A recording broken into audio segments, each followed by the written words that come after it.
Members, it's the appointed time. We have a quorum. Item 1 on the agenda, information paper issued. Since the last meeting, the Secretariat has issued one information paper. That's LC paper number CB bracket 1803/2025 bracket 01. That is a letter from Dr. TIK Chi-yuen dated the 8th of May 2025. The letter is on purchasing of premises for the provision of welfare services. That letter has been forwarded to members.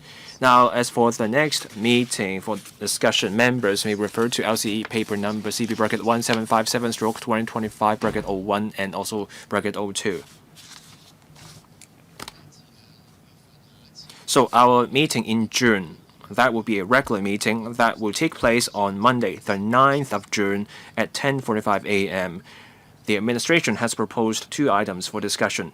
One, review of the Traffic Accident Victims Assistance Scheme, and two, special scheme to import care workers for residential care homes. Members, are we all good on those two items? Yes, good. So we move on to item 3, enhancement of the purchase of premises for provision of welfare services scheme. Members, please refer to LC paper number CB bracket 1757/2025 bracket 03 and bracket 04. So joining us from the administration are the Acting Secretary for Labor and Welfare and his team. I will invite Mr. Ho, the Acting Secretary, to walk us through in a moment, and then I will open the floor for questions. Over to Mr. Ho, the Acting Secretary. Good morning, Chairman and members. In June 2020, LegCo's Finance Committee approved $20 billion for buying premises for delivering welfare services for children and PWDs. Now, 5 properties have been bought. As at the 31st of March 2025, the SWD considered 191 proposals.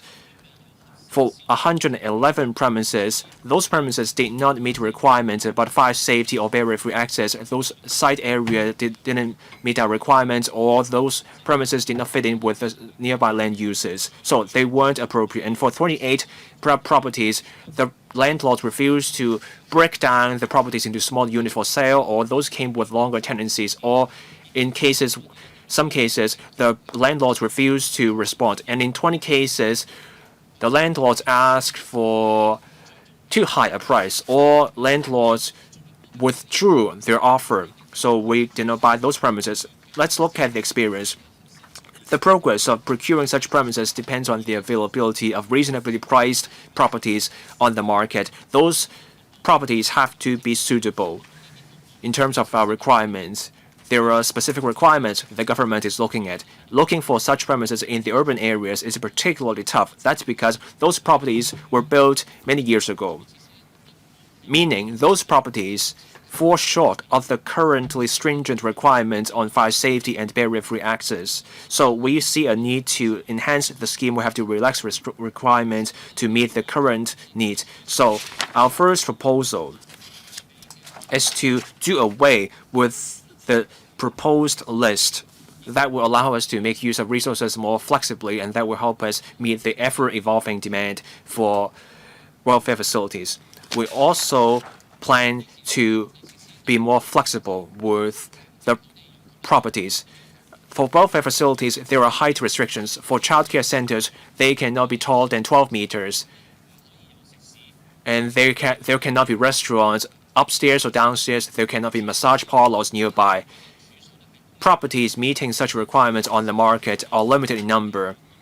And for ground floor premises in urban areas, those are few and far between. So our proposal is that when we propose buying new properties to relocate certain premises without height restrictions, so that those properties can be used to accommodate properties with height restrictions. Now, from our experience, and also let's look at the unused balance. If we leave too much money in the unused balance for too long a time, that will not be the best use of public resources. To achieve greater results with public resources, we propose to shrink the financial commitment from $20 billion to $5 billion. In the future, if needed, we will secure resources to extend the scheme. For these two proposals of enhancement, we welcome comments from members. Thank you, Chairman. 8 members are waiting to speak. I will read out the lineup: Dr. Tan Yue-hung, Mr. Michael Tin, Dr. Frankie Ngan, Mr. Chao Siu-chung, Mr. Ring Kong, Ms. Bill Tang, Ms. Connie Lam, and Mr. Benson Look, followed by Professor Chairman Kwong. Let's do 4 minutes per member, questions and answers inclusive. We start with Dr. Tan Yue-hung. Thank you, Chairman. This is a scheme about buying premises for welfare facilities. It's a good scheme. But I'm looking at the progress from 2020 to 2025. 6 years later, $20 billion, we only spent $240 million. We considered 191 proposals, but we only bought 5 properties. That's because of all the constraints we're working with. And that's why this proposal from the administration today is about relaxing the requirements, and we are scaling back the scheme from $20 billion to $5 billion. And when needed, the government will ask for more money. I support this approach. Now, my follow-up questions are as follows. So even if we relax the requirements, we may not have an easy time securing what we need from the market.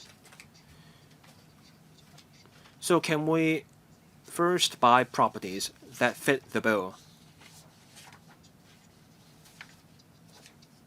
So can we retrofit or renovate properties that currently do not fit the bill? We buy the properties first, we renovate the properties so that they fit the bill. Can we do that? Now we considered 191 proposals. We have to wait for owners to approach us. Is that how it works? Or do we go on the offensive? Do we reach out to property owners in different districts? Do we shortlist the properties? So do we wait for property owners to come here, or do we reach out, or do we do a hybrid approach?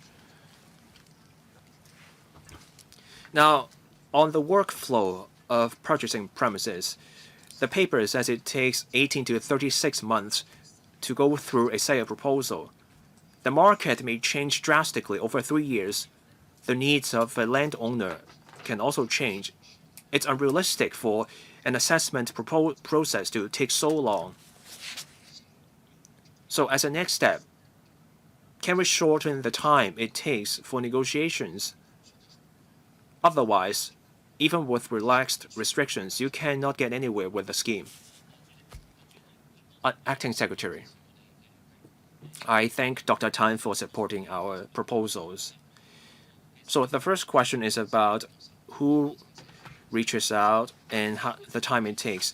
Now, the SWD and the GPA can tell us more in a moment. Now, I want to say that our officers show initiative in what they do. So when they see property ads in the newspaper, they reach out. So my colleagues can tell us more in a moment on whether we can buy the properties first and then renovate later.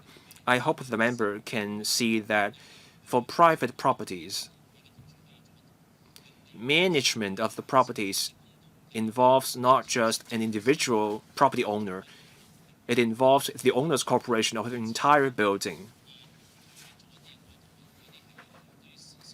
An OC may oppose changes to the fire safety facilities.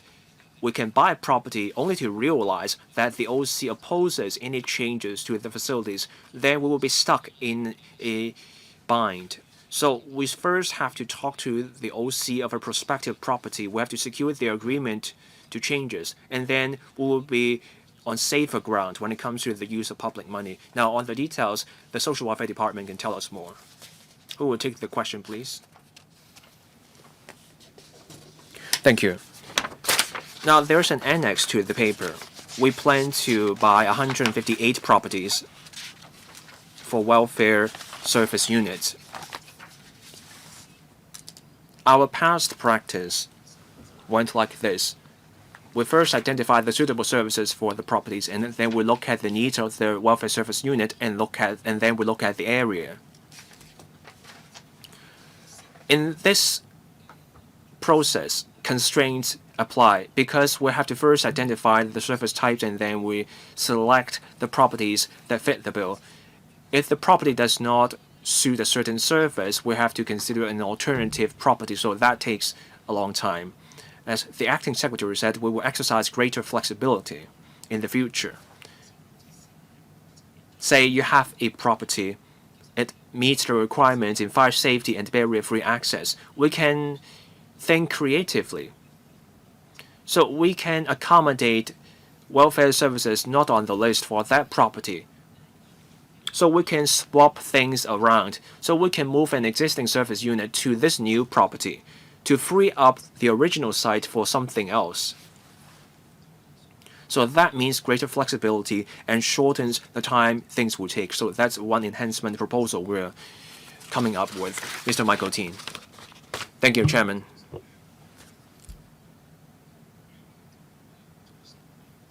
This is the largest failure of all policies in recent years, Acting Secretary.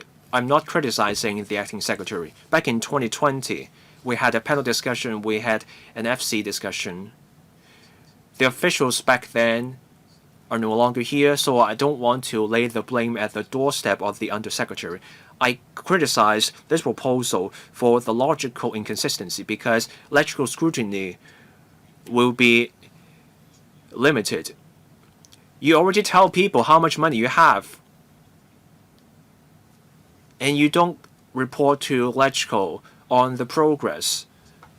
There were more than 900 idle government premises back then, so I asked the government to go through its own idle premises first, and then the secretary back then said they went through all 900 plus properties. They felt none such property met the requirements, so they decided to turn to the private market. Now, today, we are looking at relaxing requirements. I don't know what that would mean. So the government has welfare service units in mind, and now we're trying to swap things up.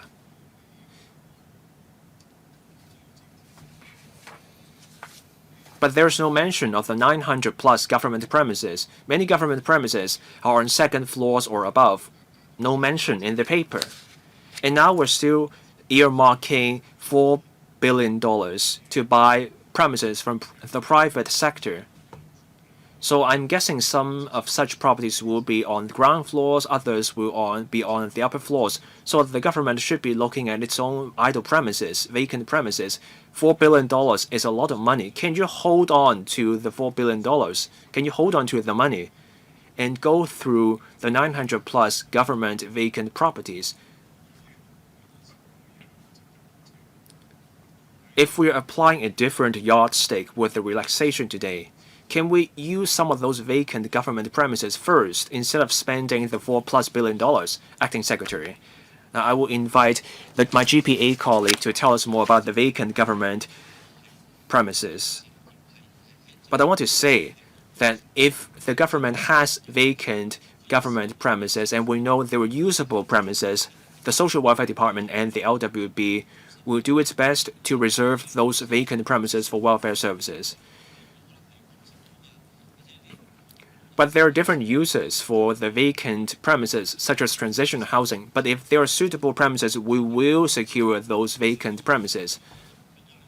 This is not to say that those 900 premises will be suitable for welfare uses for sure. We need properties of a certain size when we buy properties. Otherwise, we cannot reach the critical mass. When you have too small a site, you can only look for, say, 10 children. When you run a childcare center, you may need thousands of square feet. Acting Secretary, I asked the Secretary back then, 5 years ago, what about the 900 premises? The Secretary then ruled out the 900 premises back then. So can the Acting Secretary now give me a list of the 900 premises? Tell me exactly why those 900 properties do not fit the bill. Now over to the Government Property Administrator. Thank you, Chairman. Basically, the utilization rate of government offices is 100%. There is no vacancy. There's no such vacant premises.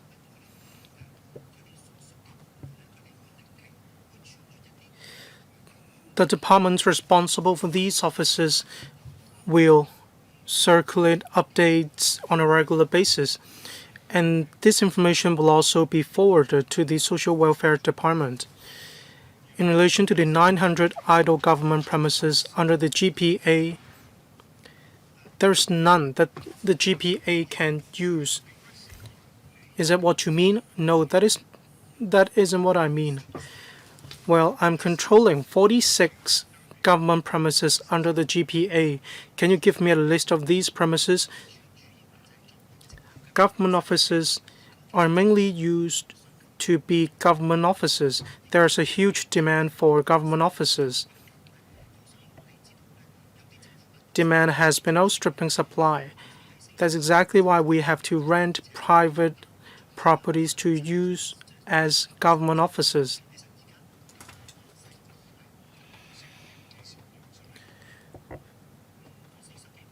For the remaining 40-odd government premises, well, it means they aren't vacant premises. I'm asking about any vacant premises under the GPA.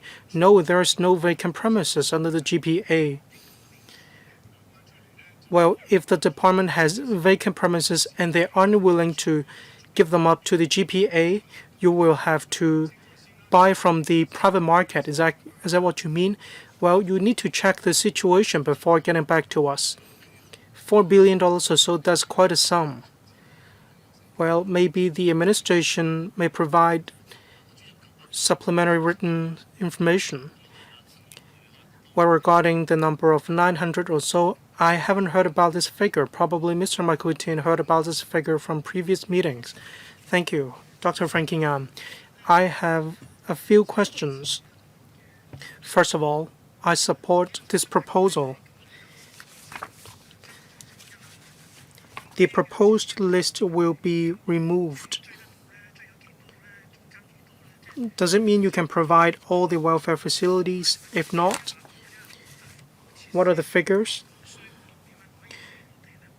Can you provide us with the demand and supply of welfare facilities? Do you have such information? Can the government be more proactive?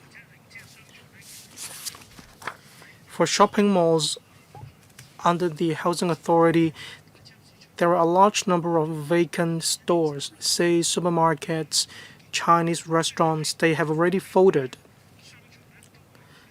So a lot of stores in shopping malls managed by the Housing Authority are vacant. Can these be given to the SWD for welfare purposes? These stores have quite a large area. Some stores under the link, there are stores available under link. Well,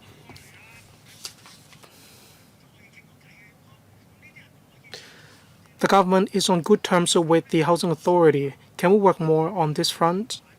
Is it possible to use premises under link? For premises with longer tenancy period, the government may have to make some changes or alterations, but is it possible to use these sites? Another question for the GPA. Some government offices are being used by different departments at the same time, but are they used to good effect? Are the resources used well? Take Ngau Tau Kok government offices. The 4th and the 5th floor are for the storage of musical equipment. But about a decade ago, Mr. Ho Kai-ming knows this very well. We have Lam Tin composite building. A floor was dedicated to the storage of the musical equipment or musical instrument.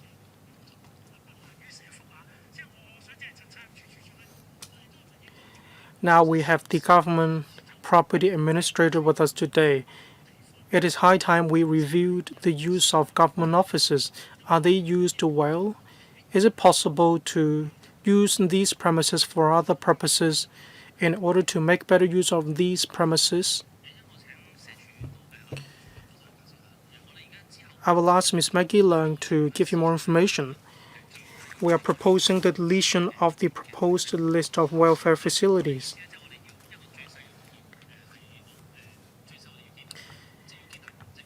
We are going to relax the minimum area of premises. Internally, we will make arrangements in relation to what installations or equipment that will have to be placed on the premises. I will now give the floor to the SWD to give you more information regarding Link and the Housing Authority. The Housing Society has put forward a basket of sale proposals.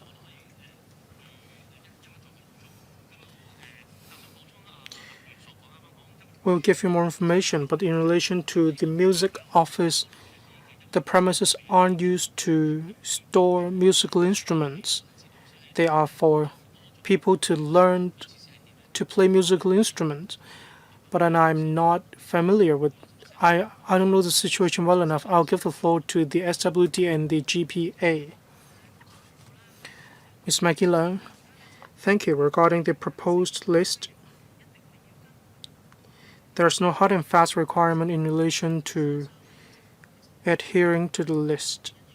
All along, the government has taken into account social changes when it comes to the provision of appropriate social welfare facilities or services. When there are properties put up for sale, we will take into account the vicinity of the premises. We'll have to see if a certain location is appropriate.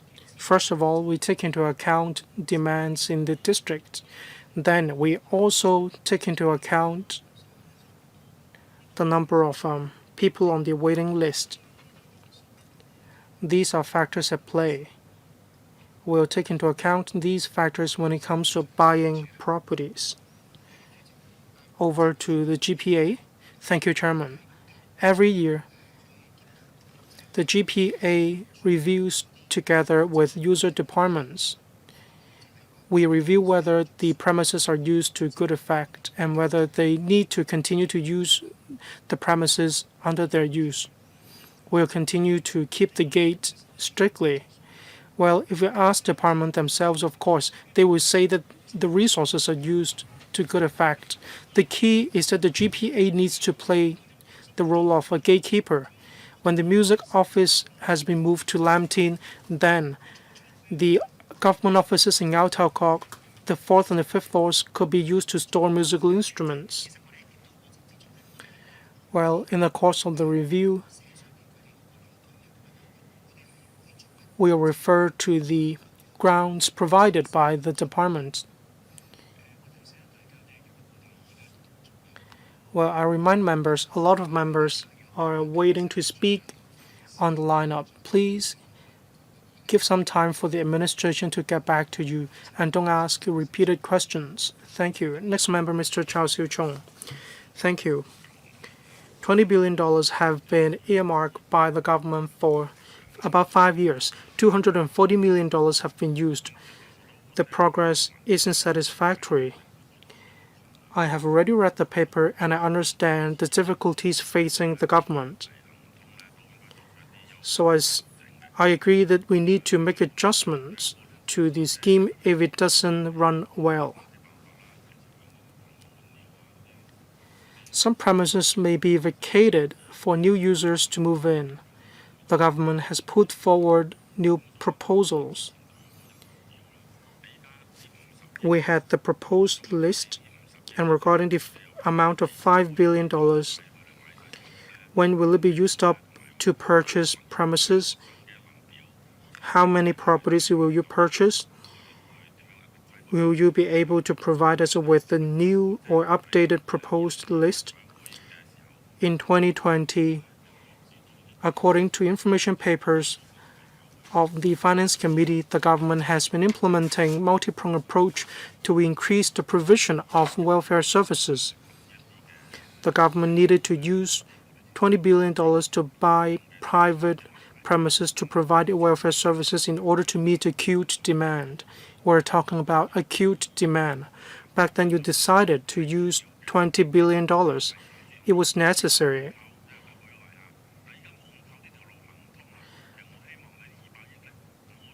But if this approach doesn't work, we need to adopt another approach, just like online shopping. If online shopping doesn't work, then you will have to visit a physical store.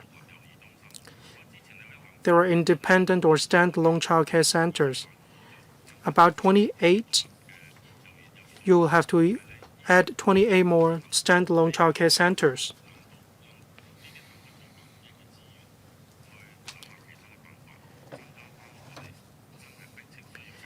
Will you consider providing necessary welfare services, facilities, using the $15 billion? Well, I don't quite understand what Mr. Chow meant when it comes to going to a physical store and doing online shopping. It's actually difficult to buy premises in the private market. We have the requirements of the ceiling of less than 12 meters. That is equivalent to the height of the third or the fourth floor. If there are no fire safety restrictions when it comes to the premises, we may directly purchase a unit in a building and move in. Then that part may be used as a childcare center. Just now, Mr. Chow mentioned 28 shortfall of standalone childcare centers.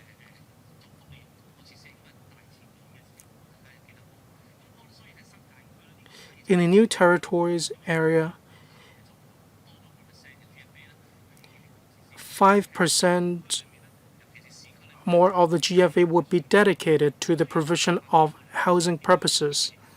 Regarding the 28 childcare centers, we are expecting to buy properties in the coming 4 years, especially in areas without public housing. We need to spend this money on purchasing services or purchasing space to provide welfare services. Thank you. Next, Ms. Doreen Kong. I agree with these swapping arrangements. That is making effective use of limited government resources. I have concerns about the GPA. Members of the public also expressed concerns over the GPA. I understand there are operational difficulties, but we've been through the epidemic. The economy has already slowed down. But then the GPA could only buy a small number of properties, and that is quite difficult to understand. There are a lot of vacant stores in the streets. I hope that the government property agency will have to explain more to the public. Otherwise, members of the public will not understand your position. I have some questions. One, just now, Acting Secretary mentioned vacating the premises for people to move in afterwards. That is quite a good term.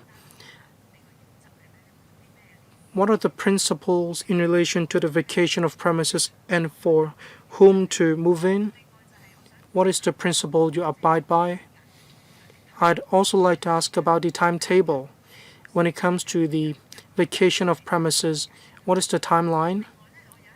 Can the Acting Secretary give us more information? Just now, the Acting Secretary referred to specific technical requirements when it comes to some welfare services facilities. When it comes to elderly centers, I understand there are height restrictions. You are going to spend billions of dollars on these facilities. Are you going to conduct a review afresh? Is there any room for further relaxing the requirements so that there will be greater flexibility when it comes to site selection? Acting Secretary, I thank Ms. Kong for her support. The basic principles, as I've just said, are that we will move service units without height restrictions to upper floors, such as youth service centers and back-end support offices. We put those facilities on the ground floor many years ago. We free up those facilities. That's our plan.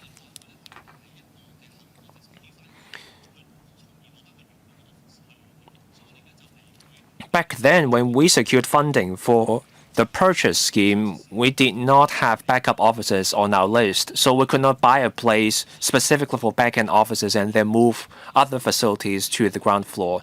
So now our plan is to look at youth service centers and back-end offices on ground floors. We will move those facilities to upper floors.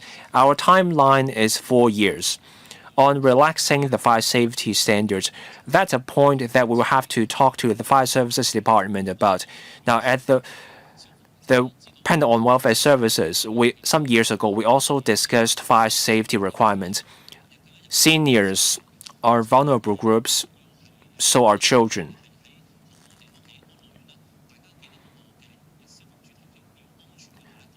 The FSD stressed safety, and that's why we have stringent requirements in place. We will continue to talk to the FSD about this. But to be realistic, we have to meet those requirements to keep people safe. That's what matters. Now, I want to give the floor to the GPA to tell us more about the experience, especially about the struggles they had over the past few years. The GPA had to find suitable properties at reasonable prices on the market. Commercial property prices have fallen in recent years, but we want to stress that we are buying at market prices. The GPA has professional assessors. We look at the prices to decide whether that's reasonable. Landlords may ask for higher prices than market prices. So if we buy the properties willy-nilly, we will be buying at above market prices, and that would be against the principle of making good use of public money. The Social Welfare Department also has requirements for those welfare facilities. So we do our best to find suitable properties on the market. We take a two-way approach. We don't just wait for property owners to come to us. We also look out for property advertisements. Some property agencies also refer prospective properties to us, and we will stick to this approach as we continue to work on this. Mr. Bill Tang. I have some questions. So, which kind of service will come first? Which kind of service will get priority? Will this be childcare, care homes for seniors? The community needs a clear picture on where the demand lies, and then we can give you better support. Now, for a landlord or a business person purely looking for profit, those people will seek the maximum profit they can get when the government wants to buy from them.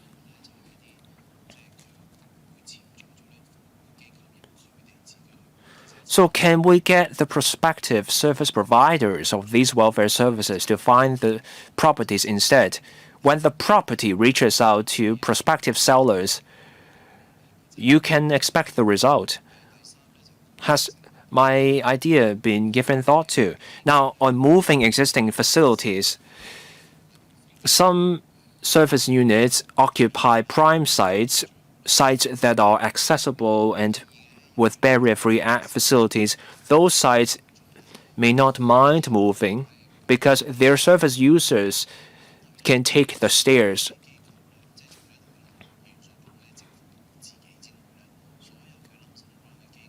But for organizations with some grants,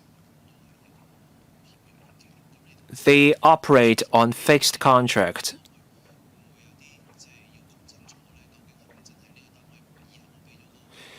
Can we tell those welfare service units that may have to move clearly whether they will enjoy the new premises in perpetuity, or will they only get to access the new facilities for a limited term? We have to be clear on that.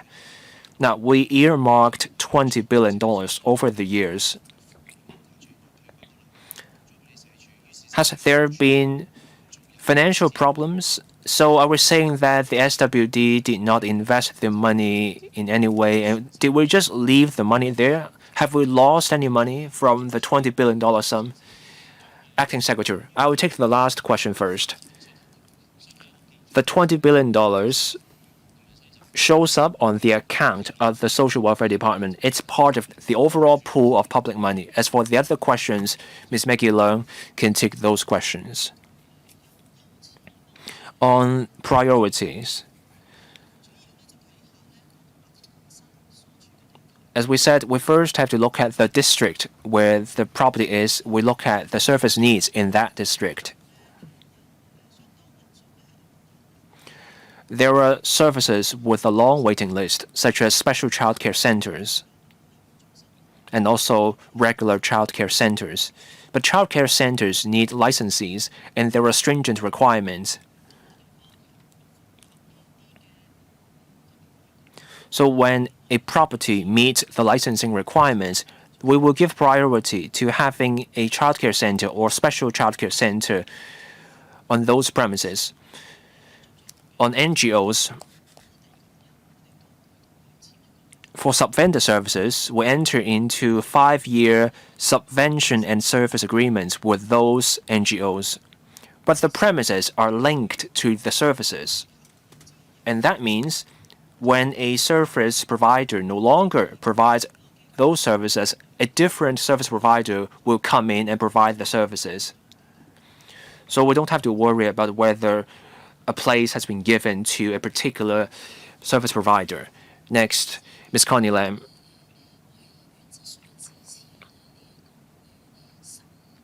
In principle, I support the enhanced approach. The government proposes doing away with the proposed list to speed up the purchase of properties. So are we saying we give up on the goal of 150 plus welfare premises? Now, on moving existing facilities, on this point, I have a question.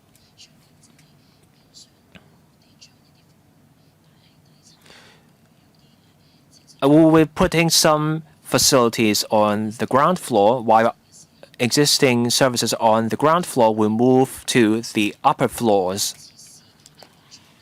Will that lead to a shortage of barrier-free facilities? There are different special needs. Young people have different needs. You move a youth center to an upper floor. How do we ensure we have enough barrier-free facilities on those upper floors? Now, on moving existing facilities, how do we ensure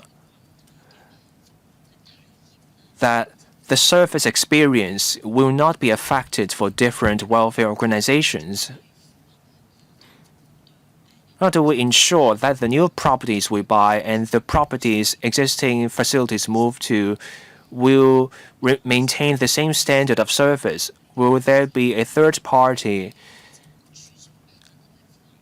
to monitor the new properties to make sure the new properties fit the bill? There are people with disabilities, there are people with visual or hearing impairments, and also other forms of physical disabilities after all. Now for the $5 billion, does that amount cover the 27 government premises?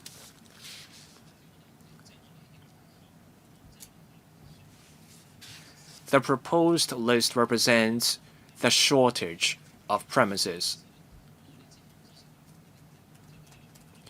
We used to stick to the premises set out on the list. Say you may need a property 7,000 square feet. Give or take a little bit. If a property fits the bill, give or take a certain margin, we buy the property. But if the property is 20,000 square feet, we will still buy the property. and then we rearrange the facilities within that space based on the needs of the district. So the new approach will mean greater flexibility than before. Because with the old approach, you may not have a property that just meets the requirements.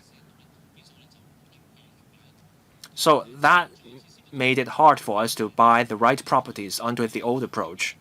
Now, as for barrier-free facilities, the government has rigorous requirements in place, and those requirements are clear. So the government departments will stick to those requirements conscientiously. Now, I'll see if my colleagues have anything to add, Ms. Megillah.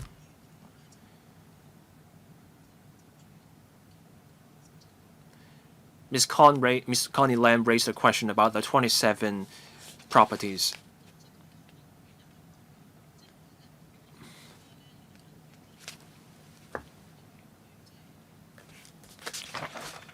New landlords may offer properties for sale, so the number will change accordingly, so it will not be 27.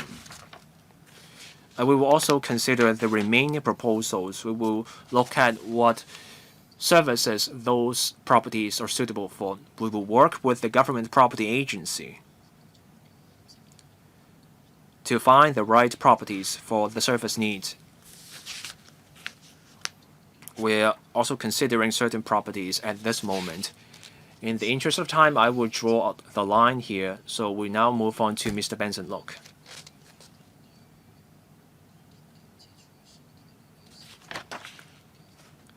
On using public money to buy premises for providing welfare services, I have reservations about this approach.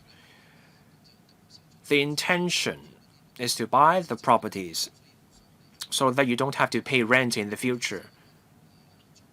And then you will have an easier time fitting out the premises.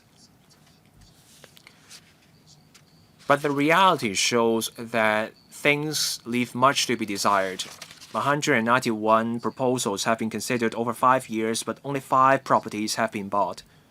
So the success rate is, 2% with slow progress, and we can hardly call the result a success.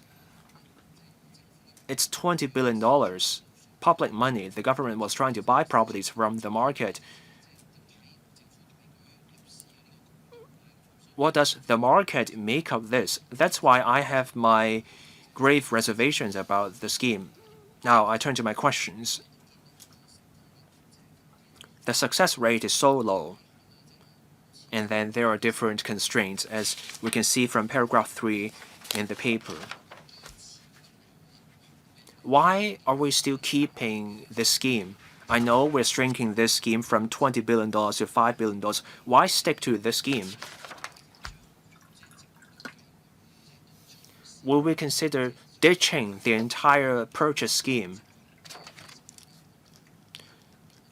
so that we can spend the remaining $19.7 billion on something else? We have a fiscal deficit. The social welfare sector is struggling. We have $19.7 billion left. Can we use that money on the other areas in the social welfare sector instead?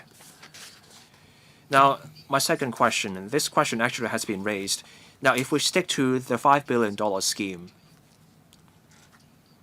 how many properties will we be able to buy with $5 billion? There's a reason I'm asking this question. I'm thinking about alternatives. Can we make it a requirement in land leases when we sell land? Can we put welfare facilities in urban redevelopment projects? Can we put those welfare facilities in or on government premises instead? So I will stick to these two questions for now. Acting Secretary, I thank Mr. Lok for his questions. On renting premises for services, there is an existing mechanism for this. So we're talking about two separate streams, buying and renting. We want to buy some properties because we want greater room for welfare organizations to use premises. Sure, we need to ride out the tough times together. But the shortage of premises remains a problem. Getting NGOs to rent the premises over the long term is unfeasible. The member wondered whether we can get NGOs to rent premises on our behalf. We tried that. The specialty of NGOs does not lie in renting properties. They may not be as well versed in buying properties as the GPA is. Now, we tried to get an NGO to rent a property in Kwun Tong. That did not work out. So we are better off leaving renting and buying to the government property agency. Now, on making the requirement in land lease agreements and putting welfare facilities in urban redevelopment projects, we are already doing that.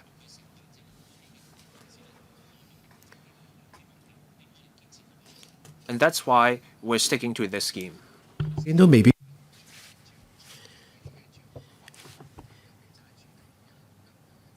What about NGOs looking for premises and then the GPA will go over these premises? Will it be faster? Probably we can enlist the help of NGOs. We need to make things faster. Thank you. Professor Chen Wen-Kwong. Thank you. Many colleagues have already asked the questions I wanted to ask. In the past 6 years, $20 billion, we only purchased 5 properties. That is quite a failure, but that is good use of public money. We didn't waste any public funds.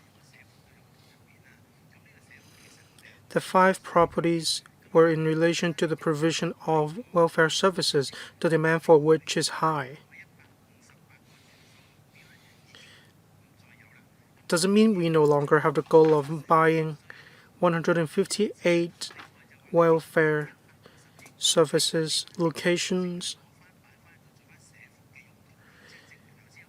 Will the balance of $15 billion be given back to the administration for social welfare expenditure? The crux of the matter is whether the saving would be given back to the administration for the provision of welfare services. We need to spend the resources on social welfare. If the amount of money hasn't been used, have we earned any interest from this amount of money? In the document, 28 promises weren't sold because of 20 premises were not successfully acquired because the asking price exceeded the respective ceiling price.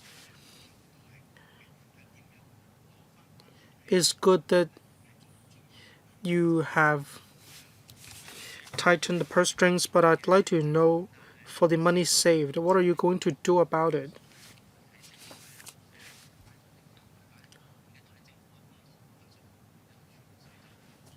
The amount of money is kept by the administration. It's not about collecting interest.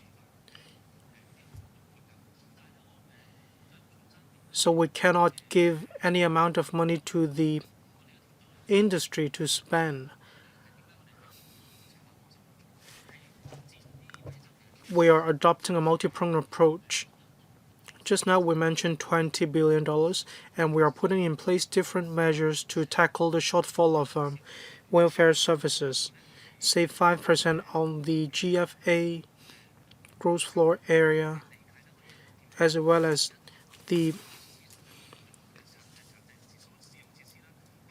land lease and the relaxation requirement of the land premium. Using vacant school premises or using the existing mechanism to rent out the premises. So for the shortfall of 158 premises, we are adopting a wide array of measures to tackle the problem. Professor Chan, well, you can actually use a lot of vacant school premises in the community. Some schools have already been closed. Is it possible to renovate or touch up the community centers and use them for social welfare services. Where there are available vacant school premises, we will strive to get these premises. Some premises may be older. Is it possible to put in place barrier-free access? There may not be elevators, there may be only staircases in the buildings. Some schools which have been closed may be in the far-off areas, say in rural areas, and they may not be convenient. In relation to the $15 billion, they have been given back to the administration and they are kept in the public coffers. Mr. Chan Pui-leung. Only $240 million out of $20 billion were spent.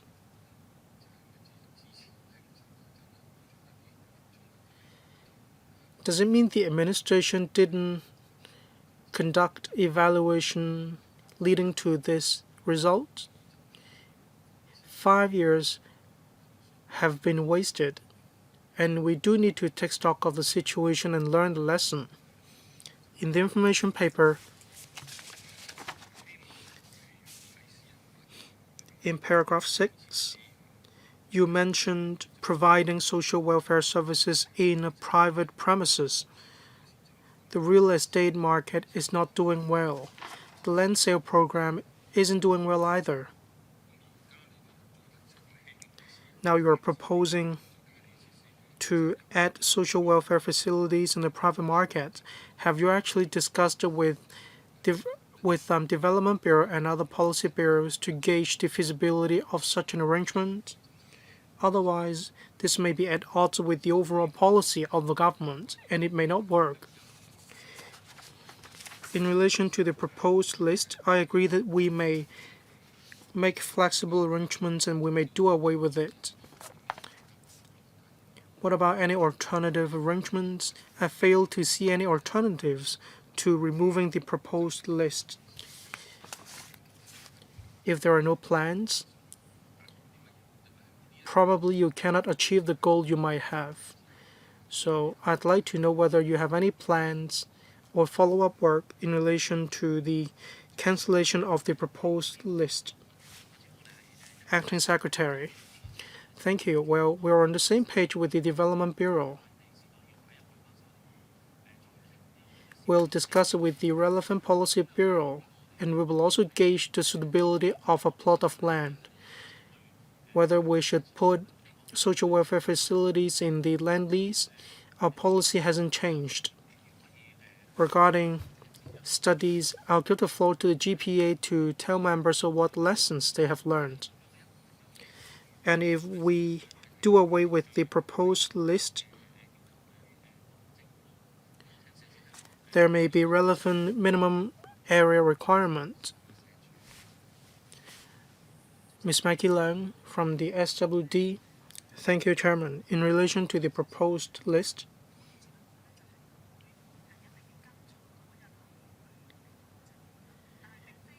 we won't follow the proposed list when it comes to buying premises. It's not like we don't follow the list at all. We need to take into account the actual service demands, but we have identified some changes recently. We need to take into account changes in society and provide services of new types, or we need to consolidate new resources.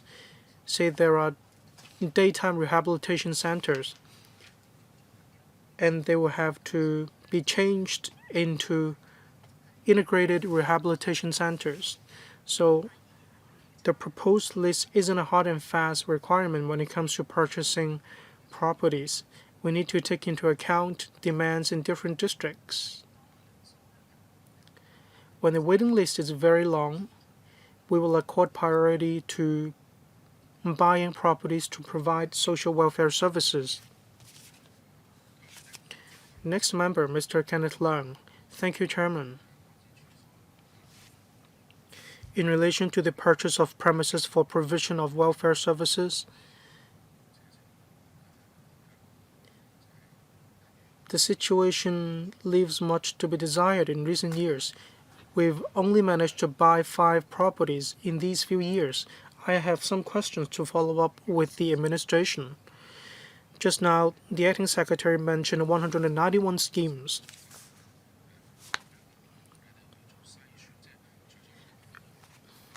Apart from the fire safety ordinance,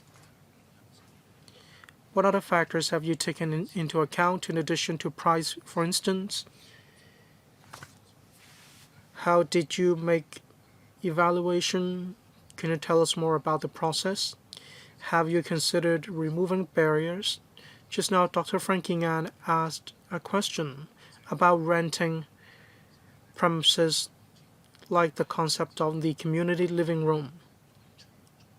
Is it possible to use longer tenancy and identify premises to provide welfare services? Just now, members talked about vacant stores. There are quite many in the community. Is it possible to make good use of these vacant stores? Acting Secretary, I will ask my colleague to give you more information in a moment. At present, for NGOs providing government services, they can rent premises, and we do have existing mechanisms for this purpose. When it comes to buying private properties to increase the provision of services, we'll continue with this policy. Regarding the first question, I'll give the floor to my colleague.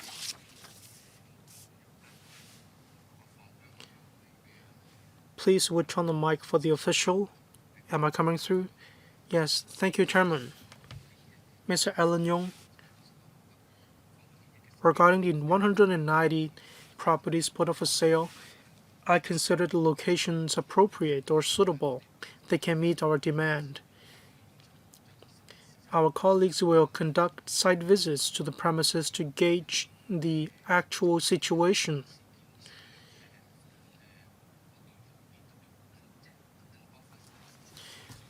We will also see if there are any UBW unauthorized building structures that we'll have to handle. Are there any sufficient shower heads, for instance? Are there enough water tanks?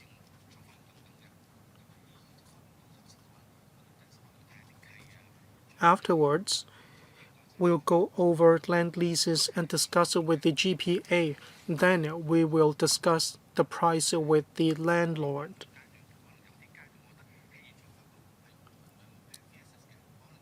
There may not be barrier-free access on the premises. There may be flights of staircases. For wheelchair users, they may not be able to use the premises. They cannot move around freely. The buildings were probably built a long time ago. They aren't equipped with some facilities such as shower heads, water tanks, and so on. Probably the GPA can give you more information. We may have already engaged in talks with the landowners or the landlords when it comes to the price.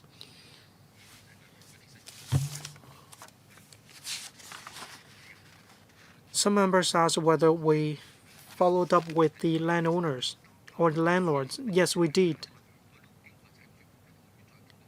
When the real estate market is not doing well, we will engage in discussions with the landlords again.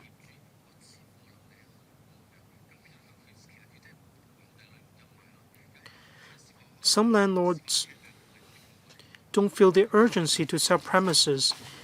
They can hold a lot of properties. They do have the capability to do so. So when it comes to buying premises, it's quite difficult for the government to do so. When it comes to the proposed list, in 2021,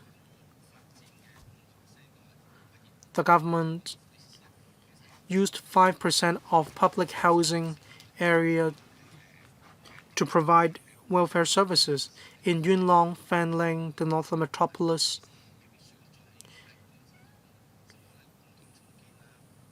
We don't necessarily have to buy premises to provide welfare services. We have already provided welfare services in some housing estates such as Wafu Estate. So our focus points are new services, especially in areas without urban renewal projects. Thank you. GPA, please. On valuation, when the SWD finds a suitable property, we offer valuation and then we get in touch with the landlord, we talk to them. The negotiation may take longer or shorter. That would depend on how the landlord responds and the price asked by the landlord. Prices have fallen, but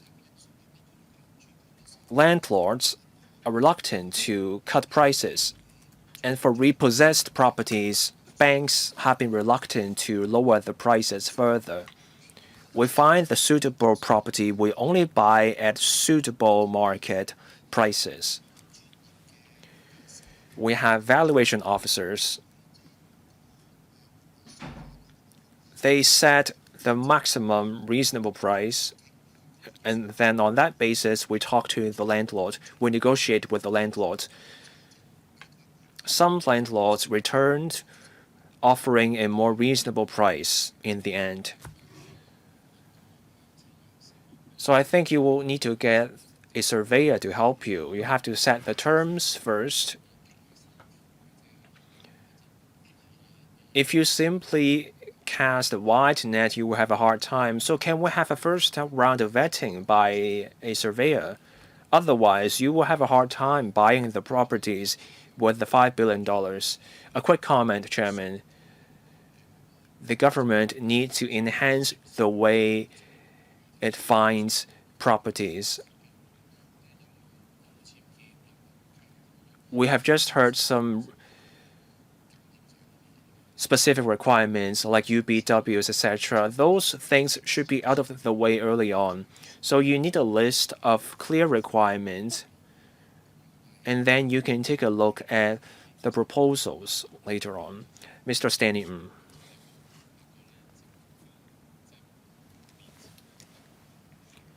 So 5 years ago, the government got $20 billion to buy properties.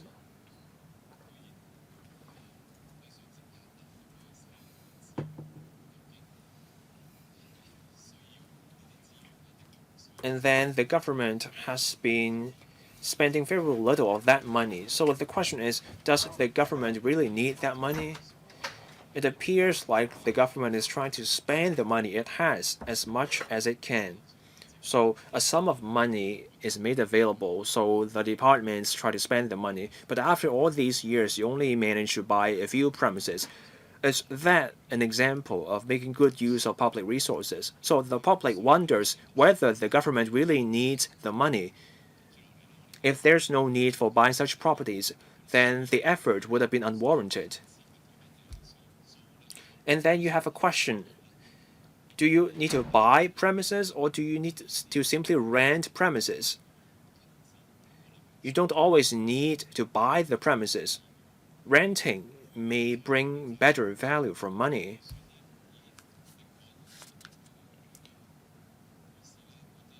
The government got $20 billion. So the landlords, with this knowledge, try to take advantage of the government because those landlords knew the money was there. So they negotiated with the government on that basis. That's why the government had so little success negotiating with landlords. So my question is this scheme really warranted? 5 years after securing the funding, the government has been unable to buy all the properties it wanted. So is the surface need really there, given how long the work has taken? So it turns out that my impression is you don't really need those premises. So can the acting secretary explain how all this works? So, acting secretary, the question is about the surface needs. The SWD can tell us how welfare organizations rent properties. I do want to respond to Mr. Ng's point. The government needs premises to provide services, but we cannot allow ourselves to become suckers just because we need the premises. We're spending public money. We have to find premises in the right locations. Our officers went through 191 proposals. We wanted to buy them, but we did not just buy everything that came our way. If that had happened, we wouldn't be briefing members on this proposal here. But there were properties where we could not put welfare services or welfare facilities. We have to be responsible to the public. We want the right properties. We have to also bear in mind the market response. Of course, situation may occur when the government interacts with the market. We have transparency here, so the market may react in a certain way once they get the information. That's why we have valuation officers looking at the prices. That's how we can ensure responsible use of public money. And we also take different approaches to meet public needs. So now I want to give the floor to the SWD, who will tell us about how the renting works. The surface need is there. We need new welfare facilities to meet the evolving social needs. That's one. And existing facilities actually struggle to cope with services, such as the elderly neighborhood centers. Those centers are short of space.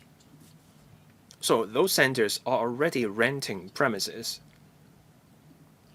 But renting comes with uncertainty. We had cases where landlords recovered their premises. So those service units were left without a place to deliver the services. And those service organizations could not find a place within the same district. And then service delivery suffered. So buying premises will offer a more stable place for service units to deliver services for the public. Ms. Judy Chen. Thank you, Chairman.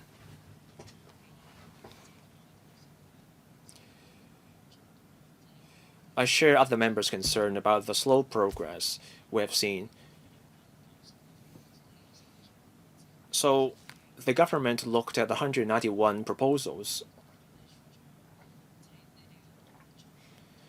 I've heard that the government tried different channels to source properties. So the government invited landlords and the government looked out for property ads, and then the government also contacted property agents.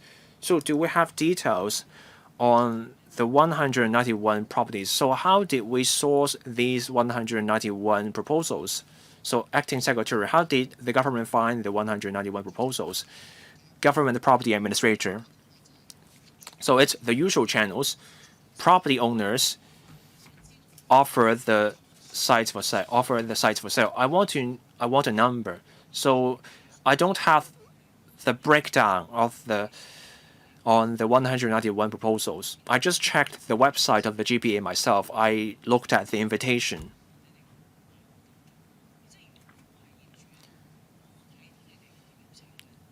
I'm looking at the invitation. I find this invitation off-putting because the invitation is very specific.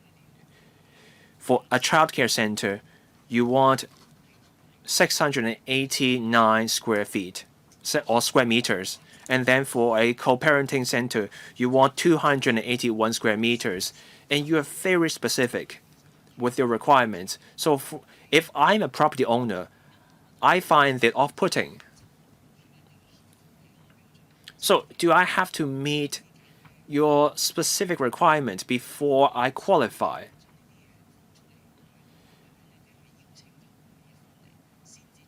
Can you first get the proposals before you look at the minute details?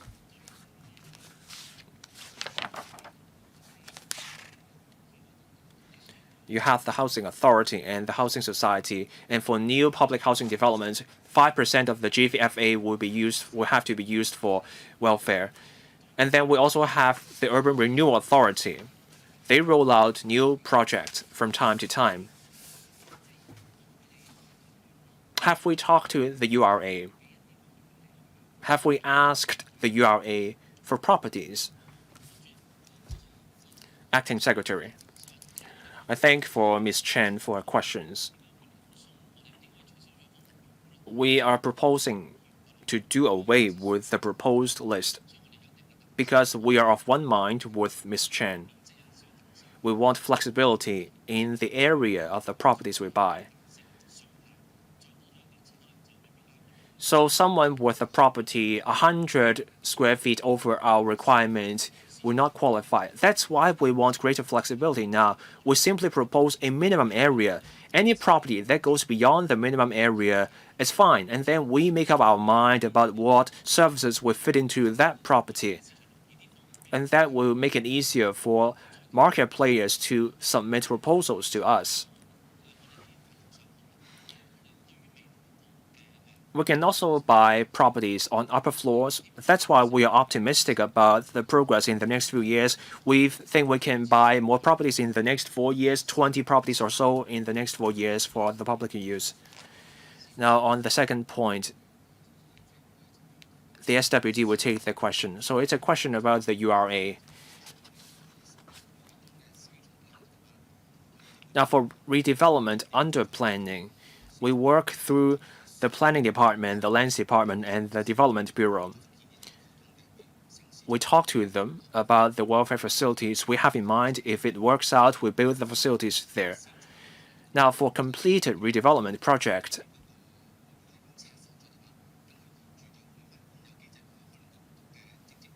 if those units have been sold, those landlords can talk to a property agent or the GPA. For units to be sold, we will have to talk to the development partner. And there's a community living room in Shanzhuipo. That's a collaboration between the URA and Sinoland. Sinoland offered the land free of charge for the community living room. So we talked to the development partner whether they would sell the land, and they refused. Chairman, just one comment. The RVD has identified a 1.7% drop in housing prices in the first quarter. So this is a good timing to go on the offensive. Don't just wait for people to approach you after extending an invitation. Go on the offensive. Ms. Lilian Kwok and Mr. Tommy Chung also pressed the button after I drew the line. I will allow these two members to speak, but let's do 2 minutes for each member. Ms. Kwok. I support the government's enhancement proposal because that would mean greater flexibility, and we're also consolidating the resources. Many concerns have been raised by other members, so I do not propose to go over them again. I do have a couple of points to make. As another member said, let's go on the offensive. We need long-term sites for service delivery. You don't want a service provider to move 2 or 3 years later. Now, let's consider the link malls at housing estates. That's something that deserves consideration. And for new housing estates, can we talk to the Development Bureau? Can we ask them for longer-term properties? Now, on old school premises, especially for matchbox schools, you can use the first floor and the ground floor as service centers. So people can drop off their children on the ground floor and then access other services on the first floor above ground floor. Now, and let's think about kindergartens. Some kindergartens are closing. Many of them are in housing estates. They already provide services to young children. Aren't those places ideal for welfare services? So I call on the government to go on the offensive. Let's look at what's on offer in the market and implement the scheme. Acting Secretary, a brief response will do. Thank you, Chairman. We definitely seek to obtain more premises for social welfare purposes, but we'll have to make sure they meet our requirements. Thank you. Next, Mr. Tommy Chung. I'll be quick. Just now, some members mentioned the Urban Renewal Authority, URA. More often than not, the whole piece of land is sold after the URA obtains a piece of land. Well, as I often tell my children, it's always better to buy something instead of renting something if we do need it. But I have some concerns. While this may be a good time to be on the offensive in the future,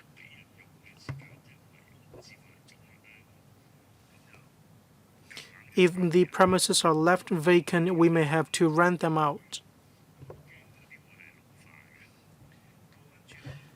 Some districts may be older. In the coming 10 to 15 years, there will be a lot of new public housing units, and the demand will increase.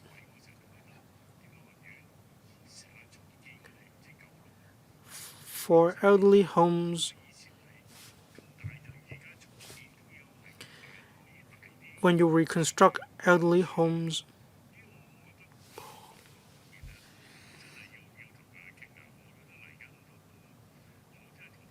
you'll have to discuss it with the relevant policy bureau.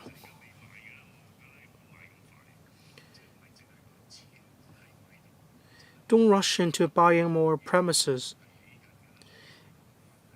We are constructing a lot of new buildings or premises, and we might as well seek premises in our newly constructed buildings. In the 2020 policy address, it was said that we will devote 5% of the GFA to the provision of welfare services, and these will be commissioned soon. So we're going to have available welfare facilities soon. But when it comes to some older districts, we'll have to buy some properties anyway. Thank you. That wraps up this discussion item. Moving on to the next one, funding arrangement for the construction of welfare facility projects. Members, please refer to information paper CB brackets 1 7572025 brackets 05. I will ask the acting secretary to take us through the paper. Members who'd like to speak, please press the button. Mr. Ho, please. Thank you. Just now we talked about the purchase scheme. In this discussion item, we're going to go over the special scheme on privately owned sites for welfare services uses. We have been adopting a multi-pronged approach to identify suitable sites or premises to address the pressing demand for welfare facilities in society. We have incorporated the population-based planning ratio in the Hong Kong planning standards and guidelines in respect of subvented elderly service facilities, child care facilities, and rehabilitation facilities. We have set aside about 5% of the total GFA of suitable public housing development projects for the provision of social welfare facilities.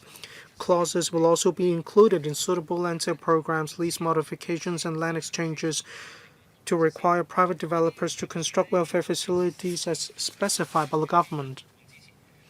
These are supported by the Lotteries Fund. A large amount of money is needed in the Marxist Lottery Fund. The proceeds are not enough to meet the demand for public housing as well as social welfare services. With our current fiscal position, the government finds it impossible to inject further into the Lotteries Fund, so it is necessary to make adjustments in 2025 or starting from the financial year of 2025 to 26.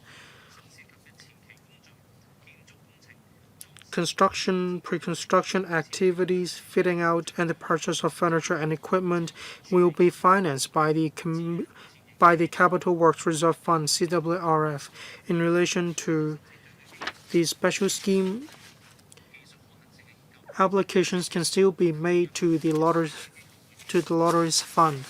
We are making arrangements to meet with the organizations to explain more about the new arrangements. They understand the new arrangements.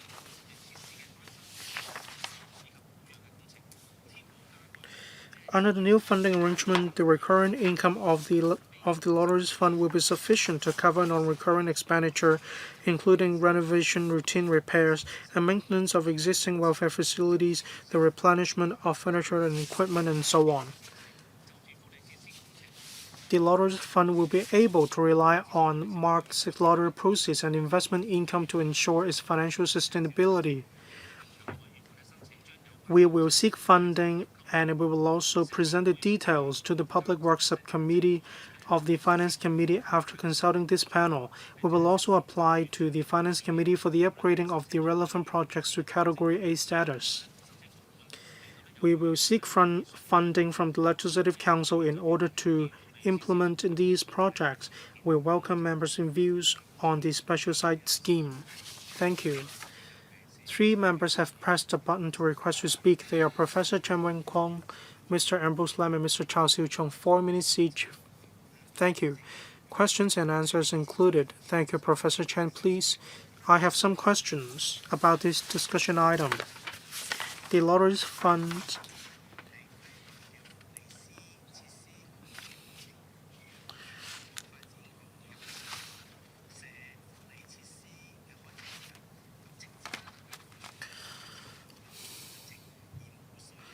Well, I have a question about the lotteries fund. The new arrangement will reduce pressure on the lotteries fund, and it will also rely on the collaboration among different policy bureaus. Will the administration consider discussing with the jockey club? Will you increase the ratio in the lotteries fund in order to increase revenue?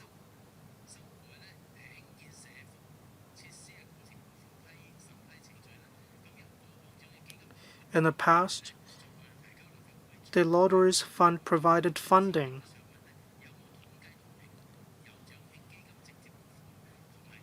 Do you have any statistics about direct grant from the lotteries fund and the provision of the fund through the Legislative Council, through the discussion of the Public Works Subcommittee, followed by discussion at the Finance Committee?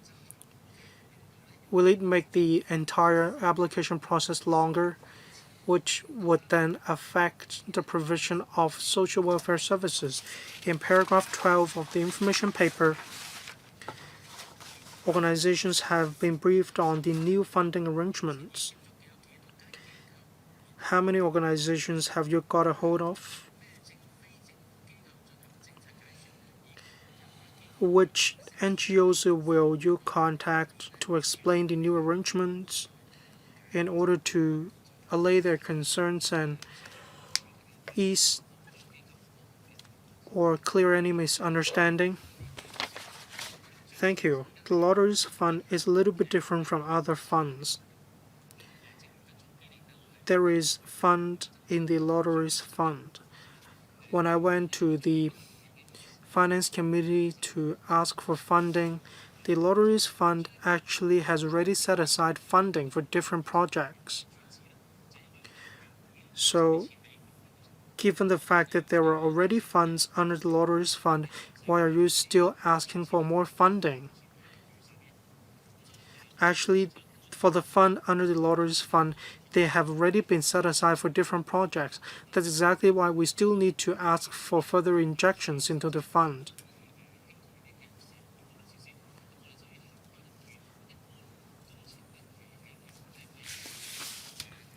That's why we'll have to seek funding from the Capital Works Reserve Fund through the Public Works Subcommittee. We'll have to seek funding from the Legislative Council. I will ask the SWD to tell you more about the changes in time. This will enhance the level of transparency. In the future, we'll do more explanatory work. Thank you. SWD. Thank you. There is a committee of the Lotteries Fund under the SWD. They hold meetings every 2 months to vet applications for funding, depending on the progress of each project. If we can meet the timeline requirements, the applications will be vetted according to the LegCo's schedule. But then we'll have to see the priority of resources of the government. In relation to meetings with organizations in the past 2 months, we've proactively met with different organizations. 33 organizations or 33 NGOs are working on 58 projects. As of now, we have already met with 90 organizations. A total of 41 projects are involved. By the end of this month, we will have met all the organizations. Thank you. Next member, Mr. Ambrose Lam. Thank you, Chairman. I've read the whole paper, and I can give you a summary of this paper. The Lotteries Fund is short of fund. That's exactly why they are asking for injections from the administration.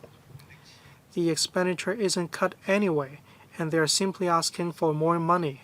Well, if you're short of money, you should spend less. You need to increase revenue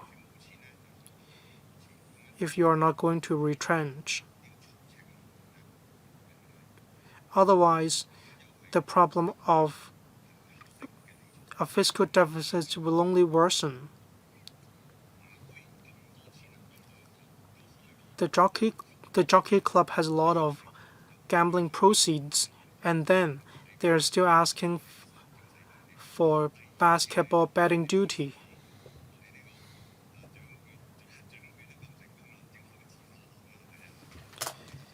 The Lotteries Fund is very successful.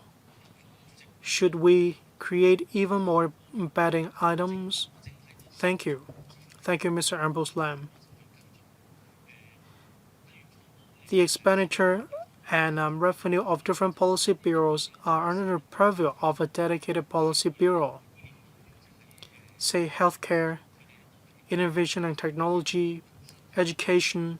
These are pretty much about livelihood projects. If we need to be run on a self-financing basis, it's not that it's not possible, but then it shouldn't be done this way. That is because we provide services for the public. Whether we can increase our income through the jockey club, we'll go back and study this. The government has the responsibility for providing basic public services to the public, so we shouldn't be run on a self-financing basis.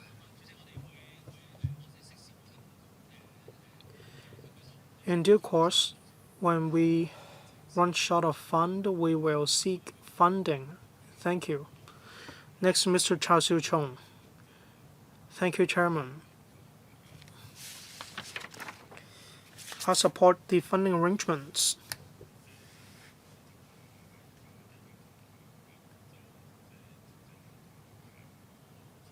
Even if the Lotteries Fund is not drained, I still find it reasonable or possible to make such changes.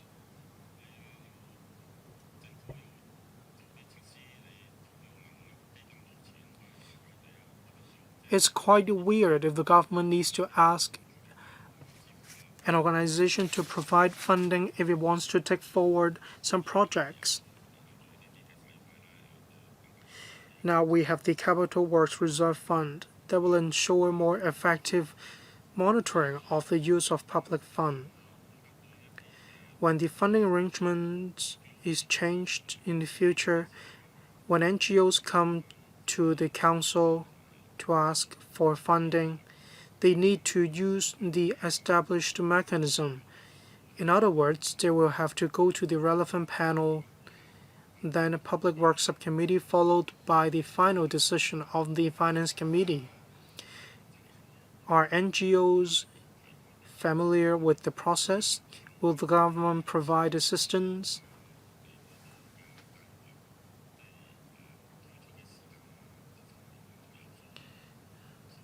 Will it delay the implementation of the projects? Will it lead to any hiccups?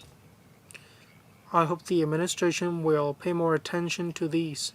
That will ensure smoother implementation of the projects. In relation to the special scheme on privately owned sites for welfare uses, we're in the stage of technical feasibility study or the pre-construction works. How many projects are being planned? How many projects have already sought funding in relation to pre-construction technical feasibility study stage? Will they come to the Council and follow the new funding arrangement to ask for funding? Thank you. I thank Mr. Chow for his support.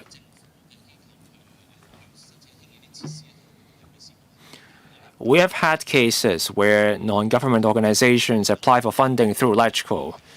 Universities are an example. They build accommodation for students, so they have to come to LegCo for funding.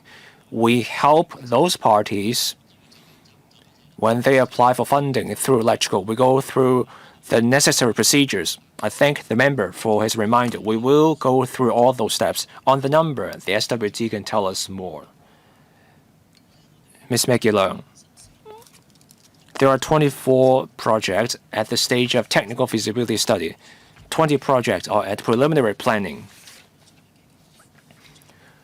The money for the TFS comes from the Lotteries Fund. Next, Mr. Andrew Lam. Thank you.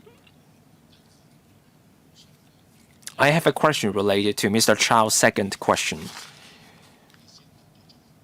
There's a scheme about using private sites for welfare services. 3 projects are under construction. 11 are at detailed design. And as the acting secretary said, we have projects under the other 2 categories.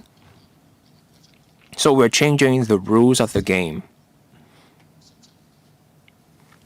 For these 4 categories, what will this change in the rules mean for those 4 categories of projects? Will there be different approaches? Let's take the projects going through technical feasibility studies. Now the money comes from the Lotteries Fund.